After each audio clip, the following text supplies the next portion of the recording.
One question I am sure many players have been wondering, especially if you know a little bit about the lore of the plague, is related to the location of the Temple of Purgation. Why is it in the middle of the Red Forest, the realm of the Huntress? And while there is a quick answer related to game development and saving resources, the game offers an actual in-universe answer hidden in the custom match section. In the map select menu, you can read small lore snippets that give a little flair about the maps, and the temple offers one of the biggest lore reveals out of all of them. It is directly stated that the entity is able to take real-world places from the memories of the survivors and killers alike, and place them anywhere the entity desires. This has been seen in another example, like the Void, where we could see various structures from different maps like Yamaoka Estate or the Eyrie of Crows mixed all in the same place. That information reveals that this place is very important for the plague, but something interesting to note about it is that, just like many of the structures in the game that are recreated by the entity, it doesn't make sense. What many people don't notice while playing is how tall the temple really is when looking up. The structure itself is a gigantic piece of stone with an exposed ceiling which lets the rain drip inside, and various walkways which are impossible to reach with the way the building is structured, further proving that these are just recreations taken straight from the memories of the plague instead of the real structure being copy-pasted into the realm. Well, you can actually reach the walkways through glitches which reveal that they do have a collision, at least in the old version of the map. In the behind the scenes video for the plague, the devs reveal that the entity created the tall rock structure when in reality the temple was not that high, and the devs were thinking of making the structure look more man-made rather than the combination of nature and humanity we have nowadays. And not only does the temple extend upwards, it was also the first structure that allowed players to go to a cave system, this being the catacombs found under the main structure. And some might wonder, why did the entity recreate this cave instead of allowing players to reach the walkways above? And there might be a lore reason for it. See, this crypt is actually a very important place for Adiris, as this is where she found a statue of a woman with her fingers decorated with ruby jewelry, and this is something that the plague thought of as a revelation, which led to her taking this jewelry for herself, and this display of luxury and elegance combined with her devotion to her religion is what made her become the High Priestess of Babylon. And while you cannot find this statue in game, you can see the ruby jewelry every time you play as her as a killer. This detail is so important to the character that it even appears in her character design concept. The lack of the statue doesn't mean that the crypt lacks any detail, as there are two interesting things about it that I don't see many people talk about. The first thing is that the fact the temple was the fourth map to introduce a special gameplay mechanic after repairing a generator. In this case, if you repair the generator from the crypt, you're able to access the middle of the catacombs, which features a coffin, a chest, as well as the only actual god in this building, which is this pallet over here. You can access this room with the nurse or the dredge, but if you do it with dredge, you will have to wait until your cooldown comes back in order to leave. However, a question I will always wonder is, who is the corpse inside this coffin, as it appears to be very important. But something that is way more interesting for me and useless for many viewers is the room behind the Easter egg chest, which is empty in the current version of the game. However, before the visual rework of the Red Forest realm, you were able to find a strange, perfect circle of salt on the ground. Footage of it is rare now that the old map is gone, and it makes me wonder why this circle was removed. What's weirder is that this circle was never mentioned anywhere, not in her lore or tome, and not in any of her add-ons. The only detail I found is that it appears in a concept art, where there is a fire set inside the salt circle, but the fire was not present even in the original PTB. What was this salt circle added for? And why was it removed with the visual rework? Was this a hint of an old scrapped lore that the devs were planning to make? Maybe where she tried to summon evil spirits and needed the protection of the salt? Or maybe there was some creepy activity going on here that many of the citizens were unaware of. Another thing that suffered the same fate as the Circle of Salt is a golden tablet that you were able to find on the right of the main entrance. This tablet, which seemed to have dents from an unexplained source, had Akkadian inscriptions on it which, according to the DbD wiki, means subscribe to MintSkull, Dingir Itin Sin, which is representing Idin Sin, the king of the city of Simurum, the city where Adiris was most likely born in. This tablet was instead moved to the second floor of the temple, hidden in the furthest wall from the hallway, and if you come closer to it, you can hear some creepy noises emanating from inside this golden tablet. Take a listen.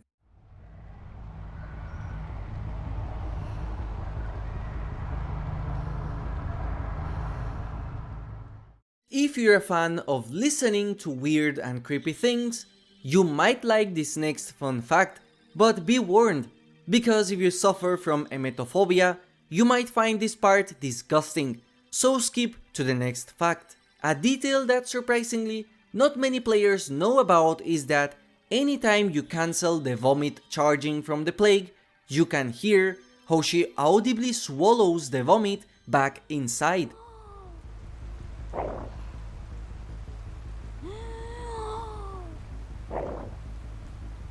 And something even more disgusting is a scrapped audio file of the plague where you can hear her vomit for a very long time to the point it's absurd. Just imagine the voice actress of the plague having to record this.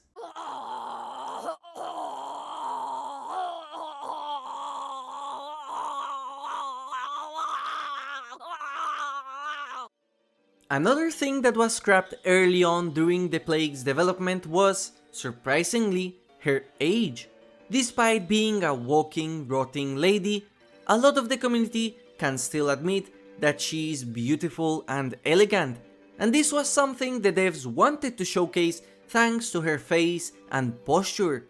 Originally, a concept was drawn where the plague looked like this, a very old granny that looked considerably worse than the plague in terms of sickness.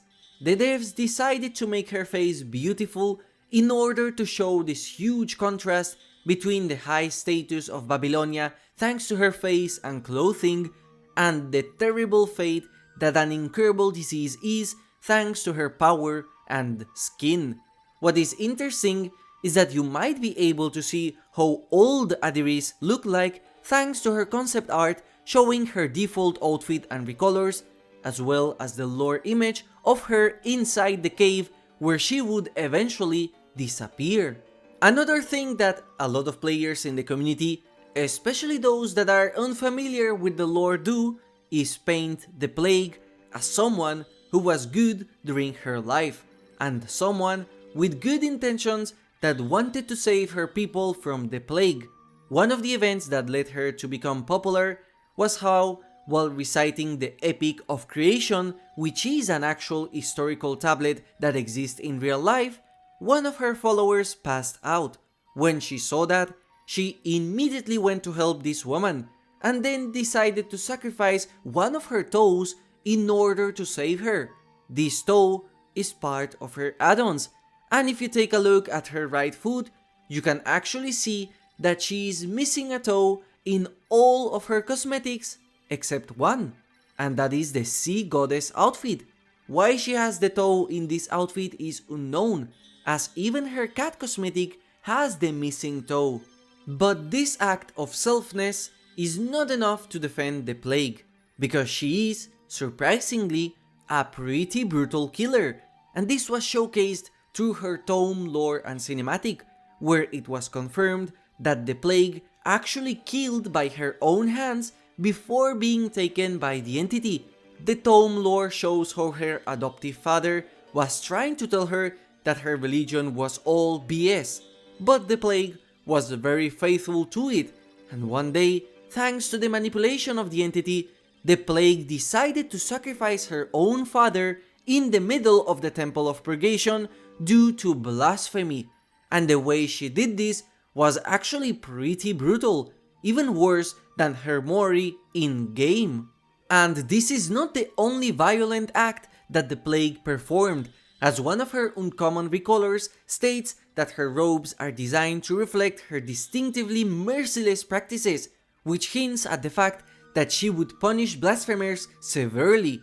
A charm that was part of her tome confirms that they even used a sacrificial dagger in order to cut the tongues of anyone that dared to insult the gods. And something very weird that not many people talk about is her prestige cosmetic, as one reveals that she is stained by vultures that she killed, and her prestige sensor uses organs as the fuel. That's really messed up. But let's backtrack a bit and let's go back to the dagger and take a look at the handle, as it has a goat as part of it. This goat appears as an icon in various of her cosmetics, as well as two different charms that were also part of her lore, and it is also constantly mentioned in her lore as one of the most prominent gods that she used to pray to, the sea goat. Originally, I thought that this god was made up, but it actually historically existed as part of the Babylonian mythology, known as Ea in Akkadian, or more commonly known as Enki. Enki was the god of water and mischief, as well as other things, and there is a high chance that the figure that appears spewing water from the pools of devotion is a representation of Enki himself. And the sea goat is not the only god represented in DbD, as one of the plague's add-ons, the devotee amulet, also shows the image of the god of mayhem and pestilence. This god is called Era, and the pose from the add-on is directly taken from a real-world artifact. In fact, this same god was more prominent later in her life, as closer to her death, she decided to leave the city to the north forest of Urashtu in order to appease Era, which is explained in her Urashtu Nomad and Levant Wanderer cosmetics, the same outfit she canonically has used in her original universe, and technically, this is the outfit she's supposed to have as default. In fact, when you think about it, it makes little sense that Adiris had her priestess outfit when she entered the cave where she would disappear, as this was done during a pilgrimage. This last cosmetic is not the only proof that later on her life, Adiris started to experiment with new means in order to cure the plague. One of my favorite cosmetics for her is the dark devotee outfit, which is by far one of the most grotesque outfits in the game, an impressive feat considering her default appearance is a rotting body. According to this outfit, she wanted to try forbidden practices that were made by a dark, forgotten cult. This practice involved her to bathe in clay, dead flies, and maggots, which sounds terrible, but did you know? This is actually a thing that some people do nowadays.